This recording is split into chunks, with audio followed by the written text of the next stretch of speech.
আজকের গল্প 2 টাকার ভালোবাসা।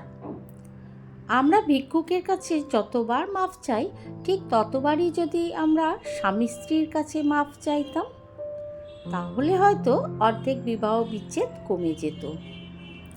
কথাটা হাস্যকর হলেও সত্য, কারণ আমরা নিজেরা নিজেদেরকে এমন এক পর্যায়ে নিয়ে গেছি যে আমি নিজে ভুল করলেও অপর প্রান্তের মানুষকে সরি বলতে রাজি নই, বা আমার ভুল হয়ে গেছে, আমি মাফ চাই।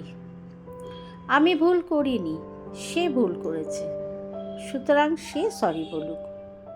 অপর প্রান্তের মানুষটিও বলবে আমি ভুল করিনি, সে ভুল করেছে, সে সরি বলবে। শুরু হয়ে যায় মান অভিমান। 1 দিন 2 দিন কথা বলা বন্ধ, কেউ আগ বাড়িয়ে কথা বলতে রাজি নই। আমাদের একটা অহংকার আছে যে সরি বললে আমি ছোট হয়ে যাব। ধীরে ধীরে দুজনার বুকে অভিমান জমতে শুরু করে। সে আগে কথা বলুক, নয়তো আমিও বলবো না। অহংকারের জায়গাটা শক্ত হয়, অভিমানের জায়গাটাও শক্ত হয়। ধীরে ধীরে অভিমান জমাট বেঁধে এতটাই শক্ত আর ভারী হয় যে যার চাপ বহন করা কঠিন হয়ে যায়।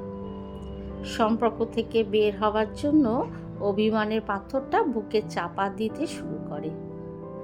চাপ সহ্য না করতে পেরে একটা সময় সম্পর্কটা ভেঙে যায়। এই সম্পর্ক আর চাইলেও জোড়া লাগানো যায় না, কিন্তু আমরা চাইলে এই সম্পর্কগুলো সারা জীবন ধরে রাখতে পারি। ভালোবাসা দিয়ে আগলে ধরে শেষ নিঃশ্বাস পর্যন্ত বাঁচতে পারি। ছাড় দেওয়া আর মানিয়ে নেওয়া থেকে আমরা টিকিয়ে রাখতে পারি।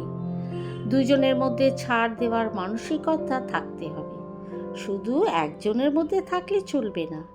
শুধু একজনের মধ্যে ছাড় দেওয়া, মানিয়ে নেওয়া মানসিকতা থাকলেও সম্পর্ক টিকিয়ে রাখা যাবে না, কারণ সে প্রতিবার তোমার রাগ অভিমান ভাঙাবে। এই ভাঙানো থেকে একটা টুকরো তার মনের মধ্যে গেঁথে যাবে যে আমি তার সব কিছু মেনে নিয়েছি, সে ভুল করলেও আমি সরি বলেছি, তবুও সে আমাকে ছাড় দিতে রাজি নয়। এই কথাগুলো মনের মধ্যে অভিমান হয়ে জমাট বাঁধে, পাথর হয়ে যায় অভিমান। আর সেই অভিমানের পাথরটা সম্পর্ক থেকে বের হওয়ার জন্য চাপ দিতে শুরু করে।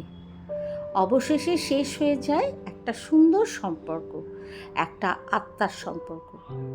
ভিক্ষুকের সাথে আমাদের কোনো সম্পর্ক নেই যে তার কাছে মাফ চাইলে সম্পর্ক উন্নতি হবে, না চাইলে অবনতি হবে। তার সাথে সম্পর্ক মাত্র 2 টাকার। আমরা 2 টাকা না দেওয়ার জন্য তার কাছে মাফ চাই, কিন্তু মনের সম্পর্ক, আত্মার সম্পর্ককে বাঁচিয়ে রাখতে আমরা প্রিয় মানুষটির কাছে ক্ষমা মাফ চাইতে রাজি নই। আমরা এই আত্মার সম্পর্ককে 2 টাকার চাইতেও কম মূল্য দেই। আমাদের অহংকার, আমাদের অভিমানকে বেশি মূল্য দিই। কিন্তু একটা সরি বলতে রাজি নই। কিন্তু একটা সরিতে, একটু মানিয়ে নেওয়াতে, একটু ছাড় দেওয়াতে বেঁচে যায় আত্মার সম্পর্কগুলো। বেঁচে থাকুক ভালোবাসা, বেঁচে থাকুক ভালোবাসার প্রিয় মানুষগুলো। ধন্যবাদ। ভিডিওটি ভালো লাগলে অবশ্যই লাইক কমেন্ট করে আর আমার চ্যানেলটা সাবস্ক্রাইব করে পাশে থাকবেন।